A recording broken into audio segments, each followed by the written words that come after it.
उत्साह उमंग के साथ उपस्थित सभी धर्म श्रोता, विशेषकर तुलाराम जी, सुशीला जी, विक्रम भाई एंड प्रसन्न जी कुलतानी, डॉक्टर साहब, देवेश जी मिश्रा, सुरेश जी आदि सभी। तो आपके मन में कोई भी जिज्ञासा हो तो आप कर सकते हैं, क्योंकि जिज्ञासा ज्ञान की जननी है। जो पूछता है वो पहुंचता है, तो पूछना इम्पोर्टेंट होता है। तो हम सुशीला जी से शुरू करते हैं। सुशीला जी, आप कुछ कह रहे थे इस घर की ओपनिंग को लेकर, आप क्या कह रहे थे? आपके मन में क्या विचार आए थे? मेरा विचार यही था कि कोई साधु संत हमारे घर को पधारे, अपना घर पवित्र करे। 2 साल पहले हमारे संत प्रिया जी पधारे थे मेरे घर में। वो 2 दिन रुके थे, तो बहुत अच्छा लगा। और कोई प्रश्न है आपके मन में? बस में हम दिन रात वो धर्म ध्यान में अपना टाइम व्यतीत करें। इन्होंने काम ही अपना स्टॉक इसीलिए करवाया, मैंने भी रोज बोल बोल के। जैन भारती के सामने घर है, लेकिन हम लोग उपयोग कुछ नहीं ले सके आज इतने साल हो गए। आपके मन में कोई जिज्ञासा हो? प्राण शक्ति किसको कहते हैं और प्राण शक्ति को मजबूत करने के लिए हमें क्या प्रयास करना चाहिए? बहुत अच्छा। तो जैसा कि मेरा जैन विश्व भारती के सामने घर है और ये सारे कार्यों को छोड़ के अब जीवन के इस पड़ाव में अध्यात्म की सीढ़ी में आगे बढ़ना चाहते हो, ये एक बहुत अच्छी पुनीत आपकी भावना है। और उसको सफल बनाने के लिए हमें अपने जो हमारा जो समय है, पहले आदमी समय लगाता है पैसे के लिए, अब ये समझना है समय ही पैसा है, या समय ही मूल्यवान। टाइम इज मनी जैसे अपने कहते हैं। तो हमारा जो एक एक पल है उसमें हम याद रखें, समयम गोयम माँ प्रमाय, क्षण भर भी प्रमाद मत करो। क्षणम जाना ही पंडित, जो क्षण को जानता है, समय को जानता है, वो पंडित। जो समय की उस कीमत को समझता है, समय को परख लेता है। समय का एक अर्थ है अवसर, समय का एक अर्थ है आत्मा, समय का एक अर्थ है समता, समय का अर्थ एक घड़ी का टाइम तो है ही। जो समय के अनेक अर्थ है, जो समय की कीमत को जानता है, जो समयज्ञ होता है, वो आगे ही आगे बढ़ता है। तो जो आपने भावना रखी कि प्राण शक्ति के विकास के लिए क्या करें, और प्राण शक्ति क्या है, तो प्राण शक्ति को कहते हैं जीवनी शक्ति ही प्राण है, जो हमारे जीवन को चला रही है। तो जो जीवनी शक्ति, मतलब जीवन को चलाने में 2 शक्तियां लगती है, एक है पौद्गलिक सामर्थ्य और एक आत्मिक शक्ति। तो एक पुद्गल का पावर भी है, एक आत्मा का पावर भी है। दोनों के समन्वय से हमारा जो जीवन का स्वरूप दिख रहा है। तो हमारा जो पौद्गलिक सामर्थ्य है उसको जैन तत्व ज्ञान में पर्याप्ति कहा गया, और जो हमारा आत्मिक शक्ति का वो जुड़ाव है उसको प्राण कहते हैं। और ये आत्मिक शक्ति चली गई तो भले पुद्गल कितना ही सुंदर, कितना ही अच्छे से हो, वो आदमी मृत कहलाता है। उसके प्राण पखेरु उड़ गए, प्राण चले गए, ये निष्प्राण हो गया। प्राण मतलब उसकी आत्मा चली गई। तो प्राण 10 प्रकार के बताए गए। 5 इंद्रियों के प्राण, मनोजन काय के प्राण, आयुष्य प्राण और श्वासोच्छ्वास प्राण, इस तरह से 10 प्राण बताए गए। आयुष्य प्राण को तो हम प्राण कहते हैं, ये 25 बोल में ये है ही हमारा छठा बोल। तो अब यहाँ पे प्राण शक्ति के विकास के लिए क्या करें, तो ये जो 2 उंगली अंतिम और अंगूठे, इसको जोड़ के इसको प्राण मुद्रा कहते हैं। तो इस प्राण मुद्रा में हम यदि बैठते और अनुकूल आसन, वज्रासन हो, सुखासन हो, पद्मासन हो, ये अर्ध पद्मासन हो, अनुकूल आसन मुद्रा में बैठकर, या आजकल चल रहा है वो कुर्सी आसन है, क्योंकि आदमी कुर्सी पे बैठा है तो वो कुर्सी आसन भी उसके लिए हो जाता है। उसमें कौन सा आसन होता है? सिंपल बैठना, जो आपको अनुकूल रहे। आसान आसन वो है जिसमें आसानी से बैठा जाए, जिसमें आपकी अनुकूलता बनी हुई है, शरीर की अनुकूलता और स्थिरता जिसमें संभव है। तो कहा स्थिर सुख मासनम, जहाँ स्थिर सुख मिले वो आसन है। मतलब जहाँ स्थिरता से बैठ सके और सुख पूर्वक बैठ सके वो आसन है। तो स्थिर सुख मासनम, और वेंटिलेशन अच्छा हो, और आदमी ऐसे करीब 15 मिनट का ये प्रयोग दिन में कम से कम 3 बार करने का लक्ष्य रखें। ये 45 मिनट की साधना जो है प्राण ऊर्जा की साधना से आप फील कर पाएंगे प्राण एनर्जी आपके अंदर अद्भुत लेवल पर फ्लो हो रही है। अवस्था जैसे जैसे बढ़ती तो हमें लगता है कि हमारी प्राण शक्ति कमजोर हो रही है, कम हो रही है। जो एक तरुण अवस्था में या युवा अवस्था में जो एनर्जी होती है उसका थोड़ा सा फर्क अवस्था के साथ लग सकता है। तो ये प्राण ऊर्जा का अगर हमारा स्पंदन का प्रयोग है तो हमको प्राण को चैनलाइज करता है। तो ऊर्जा हमारे पास बहुत होती है, वो चैनलाइज नहीं होती। और हम देखें आचार्य महाप्रज्ञ जी को 90 की एज तक वो कितने उनके चेहरे से मस्तक मस्तक मुखमंडल से आभामंडल से फील होता है, उनकी प्राण ऊर्जा का संचार कितना अद्भुत था। तो एनर्जी कितनी है उससे ज्यादा इंपॉर्टेंट है एनर्जी जितनी है वो कितने अच्छे से चैनलाइज होती है। तो क्वांटिटी या उसकी पावर से ज्यादा इंपॉर्टेंट है कि वो पावर कितनी अलाइंड है। वरना ऊर्जा बहुत बिखरी हुई तो कोई काम की नहीं। ऊर्जा थोड़ी देर वो निखरी हुई है वो एकदम सारे कर्मों को बिखेर देगी, आपको आगे से आगे बढ़ा देगी। तो हमें अपनी प्राण ऊर्जा पर काम करना है।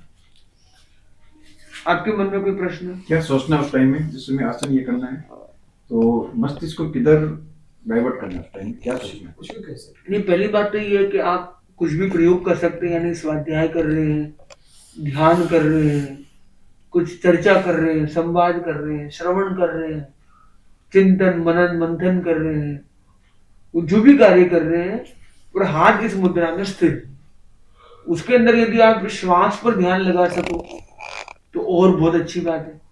उसमें आत्मचिंतन करो, मेरी प्राण ऊर्जा का विकास हो रहा है और सही दिशा में वो आगे चैनलाइज हो रही है, तो ये बहुत अच्छा प्रयोग हो सकता है। बाकी आप उतना नहीं भी कर पाते हो और आप कोई काम कर रहे हो, जैसे आप कोई मान लो गुरुदेव का प्रवचन ही सुन रहे हो या कोई स्वाध्याय पाठ ही कर रहे हो या संतों की वाणी का प्रवचन श्रवण ही कर रहे हो, फिर भी आपके हाथ ऐसे है तो वो काम करेगा, ये अपना काम करती रहेगी, ये अपना काम करता है। हाँ जी। और थोड़ा श्वास भी अगर 1 मिनट में कम लो ना, जैसे 12, 13, 15 तक श्वास लो या उससे भी कम लो तो आयु लंबी हो जाती है, फिर उसमें भी आपको फायदा हो जाता है। ठीक तो उसके लिए तो प्राणायाम करोगे ना तो प्राण ऊर्जा अपने आप बढ़ जाएगी। ये बात तो प्राण ऊर्जा के लिए प्राणायाम का भी बड़ा महत्व है। प्राणायाम का मतलब है प्राण आयाम, प्राण का इनकम करना, प्राण ऊर्जा को अंदर लाना। और इम्पोर्टेंट क्या होता है, जो ऊर्जा गड़बड़ हो गई, कहता है एक गंदी मछली तालाब को गंदा कर देती है, तो वैसे जो नेगेटिव एनर्जी उसको रिलीज करना भी उतना ही इम्पोर्टेंट है। तो जैसे आप श्वास छोड़ते आप नेगेटिव ऊर्जा को रिलीज करते हैं और नई स्वस्थ स्वच्छ प्राण ऊर्जा को ग्रहण करते हैं। तो ये जो एक संतुलन है श्वास और निश्वास का, वैसे तो हम करते ही है, नहीं सोचे तो कि श्वास तो चल नहीं रहा, तो फोकस करने से वो ध्यान पूर्वक उसको जब करते हैं, कहते हैं where focus goes energy flows, जहां जहां फोकस जाएगा वहां ऊर्जा का प्रवाह होने लग जाएगा। तो ऊर्जा का प्रवाह एक संतुलित रूप में होने बराबर बराबर बिल्कुल। अब आपके मन में कोई प्रश्न? प्रसन्न जी। सैयातर को क्या लाभ होता है महाराज? शय्यातर, देखो शय्यातर का मतलब ये नहीं है कि सोने वाली, पर शय्यातर का एक बड़ा महत्व है कि साधु को, क्योंकि साधु तो सब त्याग करके चलता है, रोटी हो, कपड़ा हो, मकान हो, जो बुनियादी आवश्यकता है वो भी अपने घर से वो त्याग कर संत जीवन के मार्ग पर चलता है।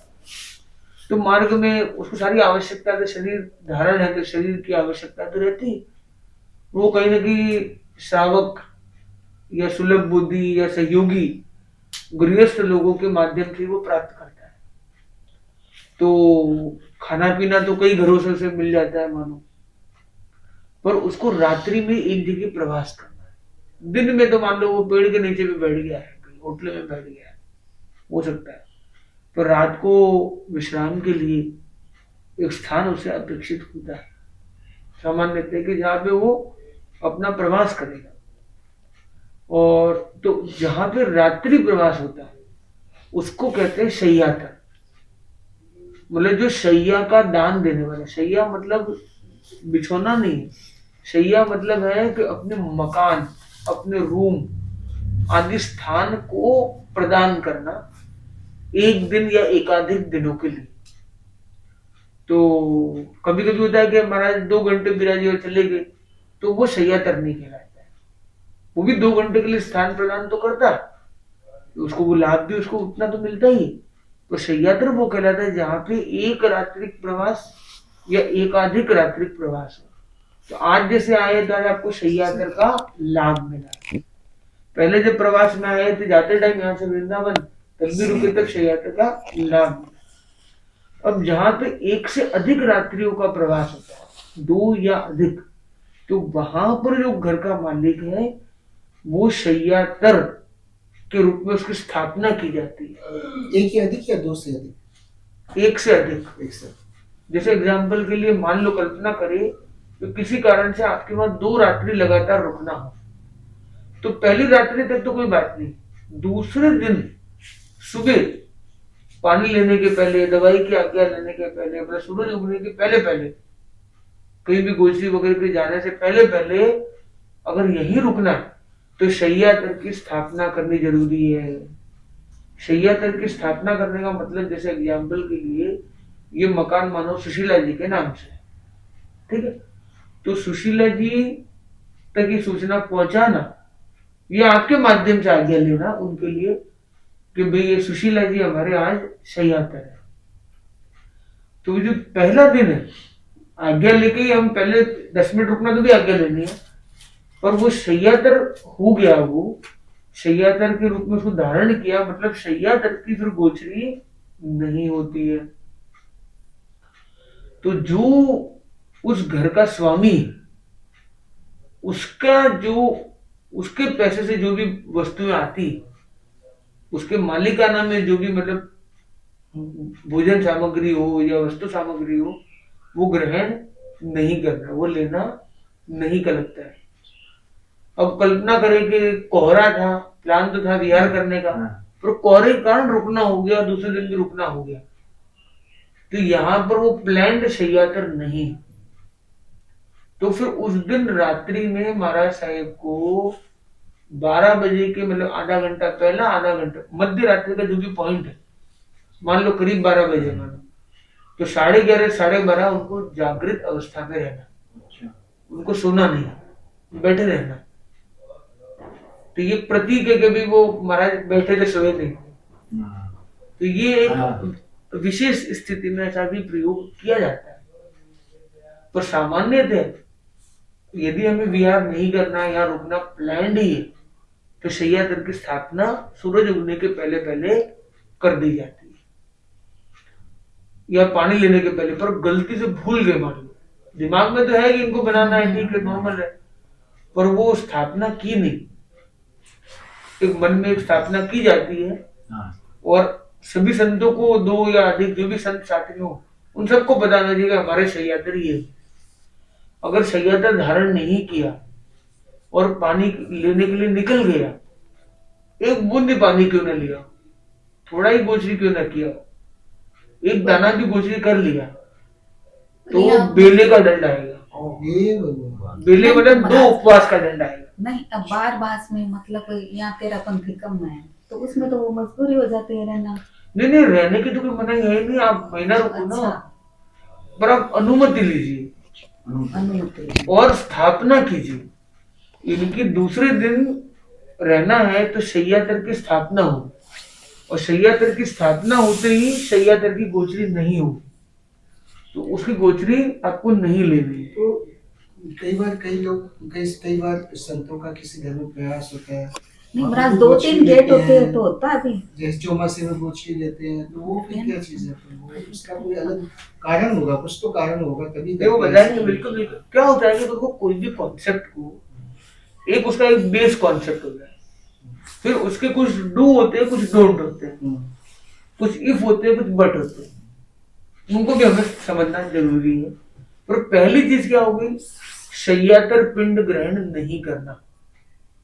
जो सबसे पहला है कि जहाँ एक रात्रि के वो शय्यातर का लाभ उसे मिलेगा, पर वो शय्यातर के रूप में स्थापना नहीं होगी। जब 2 या अधिक रात्रि का प्रवास निर्धारित होता है तो दूसरे दिन सुबह ही गोचरी पानी जाने से पहले शय्यातर स्थापना करनी अनिवार्य है। अगर भूल गए किसी कारण से और गोचरी या पानी पे निकल गए तो जो साधु गया है, एक दाना भी लिया है, उसको 2 उपवास का दंड। ठीक है, 4 साधु एक गया है, 3 तो यही बैठे थे, तो 3 को दंड नहीं आएगा, एक को ही आएगा। अब वो दूसरा जब भी जैसे जाएगा उसको भी आ जाएगा। अब गेट अलग अलग जैसे पूछती है नहीं, आप लाडनू में हमारे 2 नहीं, गेट अब थे। इस पे आते हैं। हाँ। तो पहला नियम ये क्लियर हो गया कि 2 रात्रि या अधिक रात्रि के प्रवास निर्धारित होने पर शय्यातर स्थापना कर दे। हमारे समझ में क्या? शय्यातर का मतलब है मकान मालिक जो है उसको ये कह दिया कि भाई अब तुम शय्यातर हो। ऐसा किसने कहा? संतों ने कहा, आपने कुछ नहीं किया। और संत कहेंगे अभी आपकी गोचरी नहीं हो सकती है, आपकी जो भी शय्यातर जिसको भी बनाया है उसकी निजी वस्तु नहीं ले सकते। अब मान लो आप जैसे पति पत्नी, ये मकान किसके नाम से? आपके नाम से। और ये जो किचन चलता है उसका खर्चा कौन देता है? वो भी आप देते हो। ये भी जिसका भी कंपनी है। नहीं अच्छा। नहीं, ये अब भी तो है, बंद वो हो भी गया। है, पर जो गिवन होगा उसमें, मान लो कल्पना करो कि मकान आपके नाम से और घर का खर्चा जो हर महीने खर्चा आता है, भोजन पानी राशन पानी का, वो दूसरे भाई दे रहे हैं या श्रीमती दे रही है या कोई और दे रहा है। तो जहां पे मकान का मालिक और किचन चलाने वाला मालिक अलग हो जाए तो वहां पे फिर गोचरी हो सकती है, क्योंकि मकान मालिक से तो आज्ञा लिए रुकने की, और उसकी गोचरी तो करते नहीं हम। और गोचरी किसकी कर रहे हैं? दूसरी जो जो किचन जिसका चल रहा है उसकी गोचरी। तो बहराने में दोनों बहरा सकते हैं, हाथ लगाने में कोई मनाही नहीं है। अपनी मालिकाना वस्तु देना, एग्जाम्पल के लिए कल्पना करते हैं ये मकान सुशीला जी के नाम से, तो सुशीला जी को शय्यातर बनाया और आपके पैसे से किचन चल रहा है। ये अपने पीयर से कोई चीज लाई हुई है, बोलिए मेरी चीज है जिसमें इनका अधिकार है, बोले एक गुड़ हो या एक मिठाई हो, एक छोटी चीज भी क्यों ना, तो वो चीज नहीं ले सकते। और किराए का मकान हो तो महाराज, किराए का मकान भी हो, पर किराए पर आपने एक व्यक्ति ने खरीद लिया है ना, हाँ, तो उस समय तो वो जो किराया भर रहा है वही मालिक है ना वहां तो। अच्छा, तो हाँ, आज एक है कि आप 3 दिन के लिए किसी के मकान में गए हो, आपके दोस्त का मकान है, और 2 महीने के लिए वहां रुके हो, मालिक वही, जैसे स्कूल का मालिक होता है या ऐसे स्थानों का सार्वजनिक स्थल होते हैं, जैसा तो बोला चतुर्मास होता है, वहां पे गोचरी होती है। तो चतुर्मास का मालिक कोई एक आदमी नहीं होता है। जैसे हमने अभी अनुरोध भवन में चतुर्मास किया, तो अनुरोध भवन का एक ट्रस्ट बना हुआ है। ट्रस्ट में मान लो 20 लोग हैं, 25 लोग हैं, 30 लोग हैं या अनेक लोग हैं, और ट्रस्ट का अध्यक्ष जैसे केसी जैन है या शांति जी मंत्री है मान लो, तो हमने क्या किया, अनुरोध भवन में उनसे स्थान की अनुमति ली और उनको भैया ट्रस्टी को, एक ट्रस्टी, तो ट्रस्टी हम पता करते कि 2-4-5 किलोमीटर में तो नहीं है, आए दिन कुछ गोचरी कुछ लेके कुछ टिफिन लेके आता तो नहीं है, बोला इनका कोई काम नहीं पड़ता, ठीक है ये ट्रस्टी भी है ये भी है, ठीक है इनको स्थापना करते हैं भैया, अमुक को किया तो उनको फिर बोल देते कि आपको शय्यातर बनाया गया है, और इसलिए वो आते जाते भी कोई मान लो अपना टिफिन लेके आ गए बहरा दिया, ऐसा ना हो, दोष लग जाएगा। अच्छा, तो उसका ध्यान दे। एक व्यक्ति हाँ, एक व्यक्ति को शय्यातर बनाया जाता है। अच्छा, ऐसा नहीं कि अनुरोध ट्रस्ट शय्यातर बन गया सारे के सारे 50 लोग 100 लोग सब हो गए, ऐसा नहीं। नहीं, और फिर जैसे वो जो किचन चल रहा है लाडनू में वो हमारे किचन खाली एक आदमी का नहीं है, एक आदमी ओनर है उसका किचन, ऐसा नहीं, किचन सार्वजनिक है, तो फिर उसमें कोई दिक्कत नहीं आती, मतलब वहां पे वो ऐसे सेपरेशन। अगर नातिले के यहाँ पे जैसे- संत हो तो कई बार नातिलों के यहाँ पे कोई बीमार है और है, जाना पड़ता है, हाँ हाँ महीने बढ़िया। दिन भी रुकना पड़ता है, हाँ, रुकना पड़ता है है। ना, तो वैसे में फिर इस नातिलों का ले पाते हैं या क्या नियम है, उसका भी कुछ नियम तो होगा। तो नातिले में वही नियम है जो इनके लिए बताया, वही नियम उनके लिए है अच्छा, कि किसका मकान है, 2 रात्रि या अधिक रात्रि है तो वो शय्यातर है, उसके पैसे से कोई चीजें होंगी तो वो नहीं लेनी उसके मालिकाना, बाकी के ले सकते हैं, इस टाइप से मतलब वो क्रम रहेगा। और महाराज रिश्ते की सेवा का क्या लाभ, अच्छा सेहत का लाभ बताएं और फिर रिश्ते की सेवा का लाभ बताएं, और रिश्ते में क्या क्या करना चाहिए। तो हमारे काम क्या हो गया? सब आज स्वार्थी हैं सब में भाई फायदा पहली बात है कि सह्याद्री का लाभ बहुत बड़ा है, क्योंकि संत को दान देने का, संयमी को दान देना अपने आप में बहुत लाभकारी है। उसमें जल दान है, अन्न दान है, भोजन का दान है, ये भी बहुत महत्वपूर्ण होता है गोचरी के रूप में। और उससे भी ऊपर हो जाता है ये शय्यातर का दान, वस्त्र दान। क्योंकि साधु जैसे वस्त्र, धोती होती है, किसी का कुछ कुछ चीजें हो भी जाती है, पर साधु के उपयोग में आने वाली चीजें बहुत कम लोगों को उपलब्ध होती है। पहली बार वो उपलब्ध हो और दान भी उसका किया जाए, ये बहुत रेयर होता है। उसका दान देना ये भी एक बड़ा धर्म है। वस्त्र के साथ फिर शय्यातर का दान उससे भी बड़ा हो जाता है। उसमें अपने घर से अपने कोई बेटे को दीक्षा देना है, पुत्र दान करना है, वो और बड़ा हो जाता है। बाकी जितने प्रकार के दान है, समय दान हो चाहे श्रम दान हो, सबका अपना अपना लाभ है। और इसलिए उसको कहते हैं अन्न पुण्य, पान पुण्य, लयन पुण्य, शयन पुण्य, वस्त्र पुण्य। ये आपने 8-9 प्रकार के जो पुण्य होते हैं, तो उसमें लयन और शयन पुण्य भी है। आपने सेहतर किया तो अगले जन्म में भी आपको मकान तो मिलेगा। वो आता है ना एक यूट्यूब पर, अक्षय पुण्य कमा ले देकर मुनियों को हार, गाना आता है ना उसमें, फोन पे दिगंबर मुनि हार कराते हैं। वो मैं तो दिन भर देख के रहती हूँ, तो मेरे को काम करती हूँ, मेरे को लगता नहीं 12 बजे तक मेरा ये चलता रहता है यूट्यूब, और मेरे को आता नहीं कुछ फोन में, किसी को भेजना कुछ नहीं आता मेरे। ये अच्छी बात है ना, प्राप्त हुआ। हाँ, वो भक्ता अच्छा फिर रिश्ते की सेवा में क्या क्या होता है और क्या लाभ होता है, क्या क्या क्या है उसमें? नहीं, रास्ते की सेवा का तो लाभ ही लाभ है, क्योंकि विहार सेवा में जो कनेक्शन बनता है, लोगों का जुड़ाव बनता है आत्मीय रूप से, वो रेयर है, सामान्य नहीं, वो असामान्य है। हम तो पैदल चलते थे सुजानगढ़ तक हमेशा गुरुदेव हाँ, से, अब नहीं चला सकता। डूंगर तक राजीमती जी का विहार था, हम डूंगर तक पैदल चले बचपन में। हाँ बताइए, आप क्या अनुभव बता रहे थे, कहाँ करते थे? लाडनू से बिहार होता है ना, जब ये चतुर्मास खत्म होता है आचार्य श्री तुलसी जी का, तब हम हमेशा पैदल जाते थे सुजानगढ़ तक, डूंगर तक। चलते थे। पहले गांव में रहते थे तो फिर उनके साथ बिहार में हमेशा आप ये भी जाते थे, मजा आता था। बहुत मजा आता हमें। जब लाडनू में थे तब तक तो बहुत आराम हो गया, यहाँ आने के बाद सब एक तो दूर पड़ता है, तेरा अपन घूमने इतने दूर पड़ता है, तो अभी संत आपके वहाँ आए तो कैसा लगा? बहुत अच्छा लगा। आनंद की अनुभूति होती है। अरे अब वैसे रहे, परमानेंट नहीं रहे एकदम, हाँ, मतलब एक आश्रम वैसा बनाते हैं, गुरु जी साथ रहे परमानेंट। आनंद की अनुभूति होती है, अपनापन और अच्छी चीज, मतलब ज्ञान की, जीवन सुधरता है इसमें। इम्पोर्टेंट ये है कि विहार सेवा जब हम करते हैं तो हमें 3 लाभ मिलते हैं। पहला है मुनियों के साक्षात दर्शन, निकट दर्शन और सेवा, संवाद का लाभ। निकटता से साक्षात दर्शन और सेवा, यानी हम बहुत ज्यादा अलग तरह की एक कनेक्शन, चर्चा, संवाद संभव हो पाता है। दूसरी बात है, रास्ते में जब साथ में रहते हैं तो आहार विहार में जो भी आवश्यकता होती है, तो उसमें हमारा एक अलग लेवल पर हमें अवसर मिलता है। उसका चीजें हमारे पास होती है, मुनियों को आवश्यकता भी हो सकती है, खपत भी होती है, पर वो संजोग नहीं बन पाते। चीजें हमारे पास हमेशा होती है, उनको रोज कुछ न कुछ अपेक्षा भी हो सकती है, पर योग संजोग नहीं बन पाता, दिमाग भी चले तो। परंतु जब पास में रहते हैं, जब बिहार की सेवा में, तो बिहार में तो ऑप्शन ऐसे ही कम हो जाते हैं अंदर।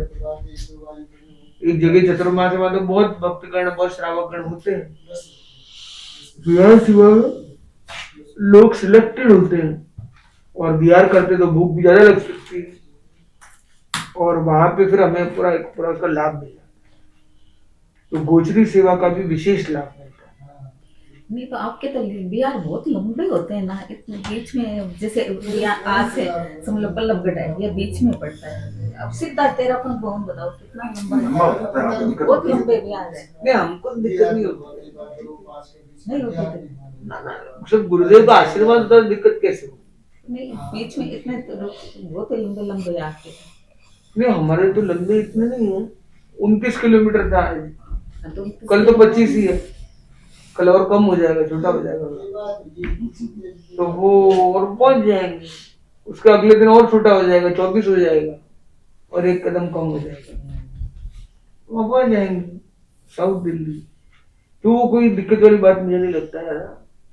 और बाकी तो देखो ये क्या है, सब दिक्कत और नई दिक्कत, ये सब मन के खेल है। वो मजबूत है आप। मन अलग अलग खेल खेलता है, और मन में धार लो तो सब पार है।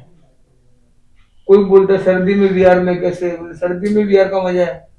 ये सारे बोले कि महाराज इतनी ठंड के अंदर ठंड में चलने से क्या होता है, ठंड में चलने से ऊर्जा उष्मा रहती है, वार्म अप हो जाता है, वार्म अप। गर्मियों में तो आदमी गर्मी लगती है, सर्दियों में चलने में, क्योंकि चलने से तो गर्मी आती है, तो सर्दियों में वो गर्माहट का आनंद ज्यादा हो जाता है, तो पता नहीं चलता कितना। तो आज हम चले 7:30 पौने 8 बजे चले होंगे। आज तो दिन ठीक था, क्यों मिश्रा जी? आज ज्यादा दिन 7:30 पौने 8 के बीच में निकले होंगे, 7:30+। और 1:15 बजे तक लगभग पहुंच गए। तो आप कल का भी आ जाए या कल का नहीं आ बहुत अच्छी भावना है, बहुत। दूसरा है सेवा, गोचरी सेवा का लाभ। अच्छा गोचरी का जो लाभ रास्ते में जो मिलता है वो अतुल्य है। पर रास्ते में चलते चलते गोचरी चलते चलते नहीं है, गोचरी जैसे चल के पहुंचे, आप रास्ते की सेवा जब करते हो तो और कोई घर तो होते नहीं आपके पास, जो है वही आप भावना भी करते हो, अच्छा आप संतों की आवश्यकता अपेक्षाओं को भी बहुत नजदीक से समझ पाते हो। अच्छा तो संवाद अच्छा, समझ अच्छी, और स्मृति में चले जाते हो। महाराज भी आपको भूल नहीं पाते, आप भी उन पलों को जल्दी से भूल नहीं पाते, क्योंकि इतने पल साथ में बिताना नॉर्मल नहीं, अच्छा तो वो एक स्मृति भी आपकी बनी रहती है। तो संवाद, समझ और स्मृति, संवाद और समझ, और बहुत अच्छे से कर पाते थे, अब नहीं कर पाते हैं, ऐसा कुछ हुआ है या ऐसा नहीं कुछ? देखो पहले के जमाने में विवेक बहुत था, जागरूकता काफी थी, जानकारी बहुत थी, अब जानकारी नहीं है, अच्छी बाहर थी। बाहर रहते हैं तो ना, वो क्या है कि भी जो साधु को क्या कल्पनीय है, क्या अकल्पनीय है। एक तो है कि भी हम आर्थिक समृद्धि तो हुई है कहीं ना कहीं, तो अच्छी व्यवस्था, अच्छी से अच्छी चीजें होना ये एक बात है, और अच्छे से होना ये अलग बात है। भाव अच्छे रहे, सात्विक रहे, शुद्ध रहे। हम आज क्या हो रहा है, समाज सेवा की व्यवस्था तो करता है, गाड़ी भी जाती है, व्यवस्था भी होती है, तो श्रावक कितने रहते हैं?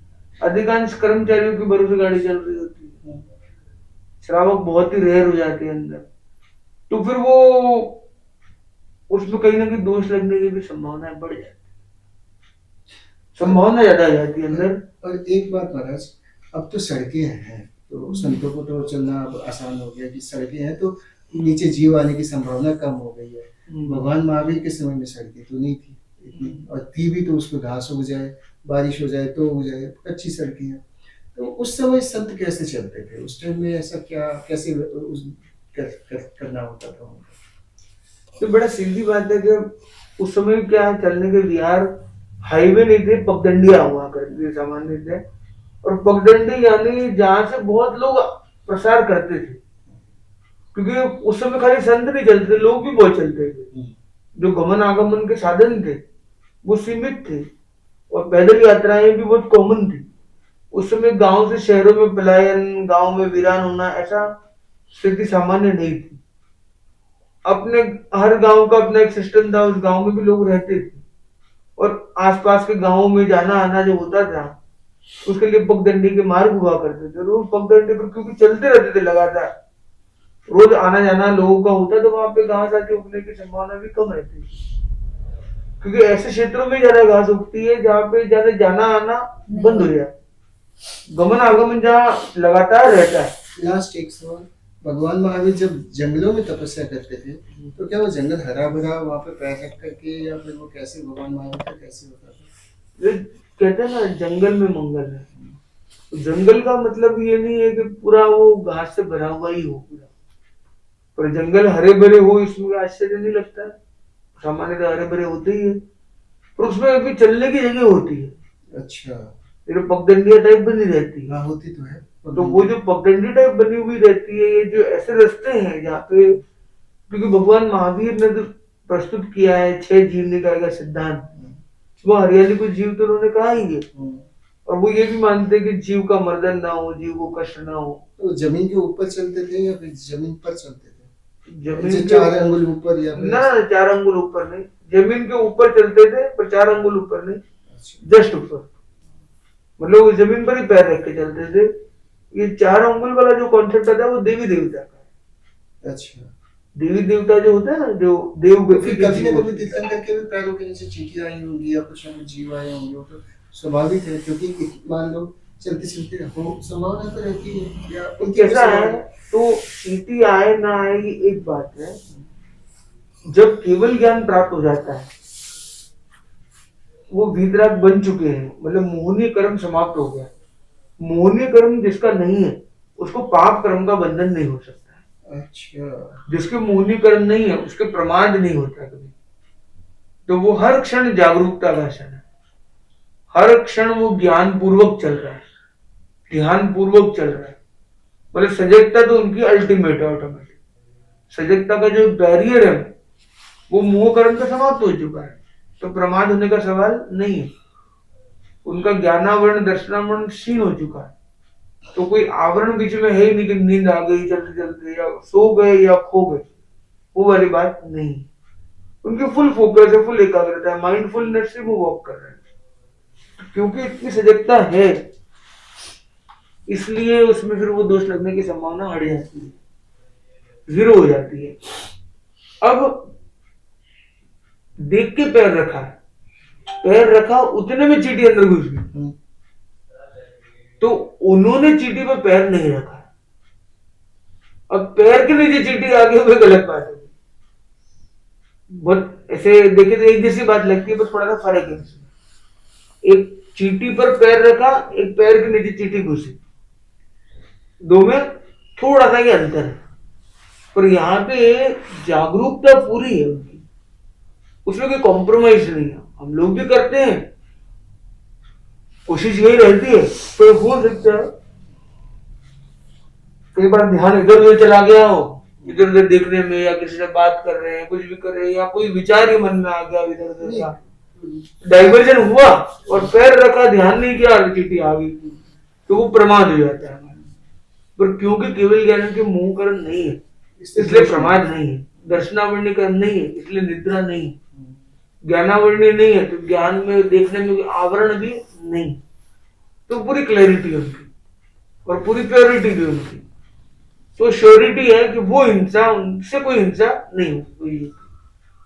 फिर भी जीव नीचे आके जीव मरा तो उसका योग है, उसका उसका संजोग ऐसा था कि वो मरना था, उसका योग बन गया, उसका उसका दोष नहीं है। और उसका पाप कर्म नहीं अब लगे। हम समाइक कर रहे हो और आसन के नीचे कोई चींटी आ जाए और वो उसकी हिंसा हो जाए, तो वो हिंसा मानी जाएगी हमारी? माने जाएंगे ना, बिल्कुल माने हमें जाएंगे, हमारा दोष माना जाएगा। बिल्कुल। अच्छा, वो लेकिन वो तो खुद दौड़ के आ गई थी ना नीचे, नहीं, वही मैं कह रहा हूँ, जब तक आपका मोह कर्म क्षीण नहीं हुआ तब तक हमें पाप लगेगा। तब तक तो आपने कितना ध्यान दिया नहीं दिया, हो सकता है आप ध्यान दे सकते थे, आपको दिख गया, आपका आइडिया हो गया था, आपने उसको नहीं देखा, अब उस कैटेगरी में चले जाओगे।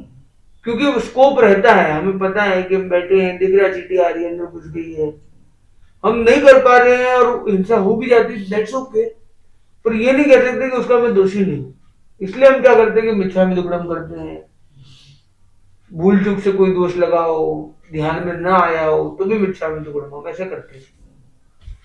क्योंकि यदि कोई गलती हुई हो, कि गलतियां हमसे हो सकती है और केवल ज्ञान होने के बाद गलती हो सकती नहीं। अब एक और बात, हाँ जी, पहले सुनने में आया कि सामायिक करने का प्रत्याख्यान लेने के बाद में, जैसे हमने सामायिक का त्याग किया, तुरंत पहले 7 लोगों का पाठ या 5 लोगों का पाठ मिनिमम वो करते थे, बाद में समाहित करते थे।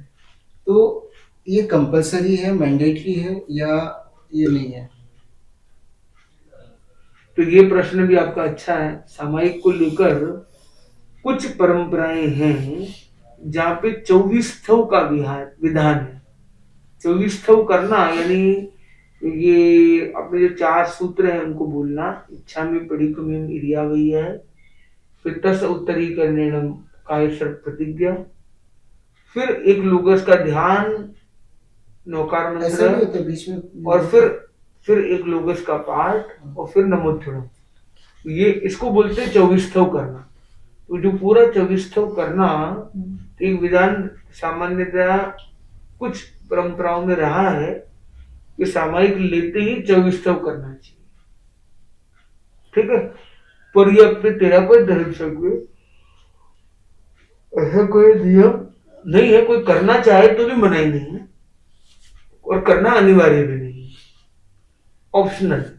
तो लोगों से का पाठ करना कंपलसरी नहीं है समय? तो वो 24 के अंदर लोगों आ ही गया। नहीं, अगर 24 ना करे तो जरूरी नहीं है ना? 24 करे ना करे ऑप्शनल है, लोगोस करे ना करे ऑप्शनल है। अच्छा, मतलब तेरापन धर्म संघ में, जैन धर्म की इस शाखा में ये विधान है कि जैसा आपको अनुकूलता रहे। 24 जो आपने बोला 24 उसमें क्या बोलते हैं शुरुआत में? वो तो कभी सुनाई नहीं मैंने, क्या बोलते हैं आपने बोला? जो उसमें ये जो अपने प्रतिक्रमण में जो स्टार्टिंग में 4 पार्टियां होती है ना, हाँ, वो बोली जाती है। अच्छा, प्रतिक्रमण की शुरुआत की 4 पार्टियां, फिर लोगस्य का पाठ, फिर 4 पार्टियां। नहीं, 4 पार्टी में लोगस सब आ गया। लोगस भी एक पार्टी है। अच्छा, एक इरिया प्रतीक सूत्र, एक कायोसर्ग प्रतिज्ञा, फिर कायोसर्ग यानी लोगस। अच्छा, कायसर का मतलब लोगस करना या फिर यहाँ पे एक एकदम ऐसे होकर के बैठ जाने कि मैं ऐसे बैठा ऐसे स्थिरता पूर्वक ध्यान धर के मन में लोगस करना, उसको कायसर। लोगस का ध्यान लगाना। तो जो संत कायसर करने के लिए अचानक कोई बड़ी संकट आ गया, कुछ भी आ गया, कहते हैं कायसर करने बैठ गए, तो वो वही करते हैं कि लोगस्य का ध्यान करके एक स्थिति में ध्यान पूर्वक बैठ जाते हैं कि मैं लोगस्य करता रहूंगा जब तक कि ये उससे घट नहीं जाता, और वो लोगस्य करते रहते एक ही जगह तो बैठ कायसर क्या है? अपने प्रतिक्रमण में 3 प्रकार के कायसर किए। पहला एक लोगस का कायसर, दूसरा अतिचारों का ध्यान, वो भी एक कायसर है, और बाद में 4 लोगस का कायसर। अतिचार क्या? अतिचारों का ध्यान प्रतिक्रमण में करते हैं ना, अतिचार का ध्यान करते हैं। अच्छा, ये अतिचार किया, वो अतिचार किया हो तो मैं मन, हाँ, एक एक करके 99 अत्याचार का ध्यान करते हैं। अच्छा, तो वो जो अत्याचारों का ध्यान करते हैं उसको भी कायसर की कहा गया। अच्छा, मतलब मैं ये नहीं करूँ, ये किया तो मैंने क्षमा, ये किया तो क्षमा, हाँ। ये किया तो क्षमा। तो 3 बार ये कायसर प्रतिज्ञा का पाठ प्रतिक्रमण में आता है। तस्य उत्तरी करनेनम पायचित्त करनेनम, इसको बोलते कायसर प्रतिज्ञा, जो कायसर करने से पहले की जाती है। ये पाठ पूरे प्रतिक्रमण में कितनी बार दोहराया जाता है? 3 बार, और तीनों बार ये पाठ के बाद ध्यान का प्रयोग आता है। उसको ध्यान को ही बोलते कायोसर्ग। उसमें एक कायोसर्ग में एक लोगोस का ध्यान, दूसरे में अतिचार ध्यान, तीसरे में 4 या अधिक लोगोस का ध्यान। तो कायोसर्ग का एक मीनिंग ये हो गया जब हम प्रतिक्रमण में करते हैं। कायोसर्ग ये लोगस का पाठ करने से क्या बीपी कम होता है ना, वो आ जाता है। मुक्ताश्री जी है एक डॉक्टर महाराज, डॉक्टर मुक्ताश्री जी है, इनके स्थान है पता नहीं, उनका वीडियो देखा मैंने। तो जिसके बीपी ज्यादा है वो इच्छा में पड़ी कम हुई पट्टे बार बार दिन में 3-4 बार, तो मतलब कंट्रोल पर काफी फर्क तो पड़ता है बीपी में। जैसे एक कभी टेबलेट में भूल भी जाते हो ना, तो ये गिनने से मतलब चलता है। मन शांत हो जाएगा तो बीपी हाँ, अपने आप कम हो वही जाएगा बात ना। है। आपने 24 तक में ध्यान लगा दिया हाँ, तो अपने आप ही हो गया, आपका प्रेशर बीपी कम हो गया। यही बात। लोग जिनके का कम रहते हैं वो लोग इसके पट्टे बनो। तो महाराज मतलब ये हुआ कि समाहित का जैसे ही आपने त्याग किया तो टाइमिंग शुरू हो गई 48 मिनट की, फिर 4 पार्टी आपने पढ़ी, उस 4 पार्टी में कायदसर्ग भी हो गया, पढ़ते ही कायदसर्ग हो गया, फिर समाहित का जो भी करना है करो, फिर लास्ट में वापस कायदसर्ग का वो जो भी है वो करना है क्या, या फिर कैसे एंडिंग, कैसे पुराने जमाने में कैसे करते थे, क्या था उनको? लास्ट में तो नमोत्तुरम, बस नमस्कार महामंत्र पढ़ के नमोत्तुरम अरंताणम भगवंताणम, वो क्या होता है? शक्र स्तुति। ये प्रतिक्रमण के 4 सूत्र है, 4 पार्टी है अलग। अच्छा वो फिर से क्रियापतिक सूत्र, कायस्थ प्रतिज्ञा, लोगस और शक्र स्तुति। जैसा कि स्तुति वो लास्ट में कहते हैं। नमोत्रम अरंताणम भगवंताणम ऐसे बोलते हैं। वो शुरुआत में नहीं होता, वो लास्ट में होता है। वो 4 पार्टी में चौथी पार्टी है ये। ये चारों पार्टी क्रमशः स्टार्टिंग में बोलती है, फिर लास्ट में लास्ट में तो नौकर में। लास्ट में खत्म करके मतलब इधर समाज शुरू हुई, टाइम गिना, उधर आपने अपना वो प्रतिक्रमण की 4 पार्टी बोली, फिर आप अपना नॉर्मल समाज करोगे, उसके बाद में नमस्कार महामंत्र और फिनिश। एक बार नमस्कार महामंत्र है ना, या 5 5 बार नमस्कार महामंत्र और फिर फिनिश। ठीक। तो आज काफी अच्छी सेवा आपने की, काफी अच्छी जिज्ञासाओं पर चर्चा चली हमारी। तो हमारा इसी प्रकार से जिज्ञासाएं बढ़ती रहे और हम जीवन में निरंतर आगे बढ़ते रहे। बहुत बहुत मंगल कामना है। और 17 साल पूर्व आप लोगों ने जो सेवा की और आपके जो बच्चे हैं उनको भी काफी याद है, ये भी एक अच्छी बात है। तो आपके जो दोहिता दोहिती हैं, बेटियां हैं, जमाई हैं, उनके प्रति भी आध्यात्मिक मंगल कामना करते हैं। जो जहाँ जहाँ हैं, जैसे जैसे चल रहे हैं, वो भी खूब आगे बढ़ते रहे, आप भी आगे बढ़ते रहो। और जो 3 से 5 हमने अलग अलग उपाय आपसे शेयर किए थे पहले, 5G हो, चाहे फ्लैग हो, चाहे SSS हो, तो मिरर ग्रेटिट्यूड हो, तो वो हम आपको और भी उसका शेयर कर सकेंगे। तो वो आप आगे भी उनको शेयर कर सकते हो। मंगल का सुनो मंगल पा चतारी मंगलम रत्नाम मंगलम राम मंगलम केवली प्रणतु नमो मंगलम चिताय गुरुमाय ताय गुरुमाय ताय गुरुमाय गुरुमाय प्रणतु नमो गुरुमो चतारी शरणम पवज्जामि रन्ते शरणम पवज्जामि सिद्धे शरणम पवज्जामि राव शरणम पवज्जामि केवली प्रणतन नमो शरणम पवज्जामि चारु शरण जगह और सका ना कोई जे भव्य प्राणी आदरि अक्षय मत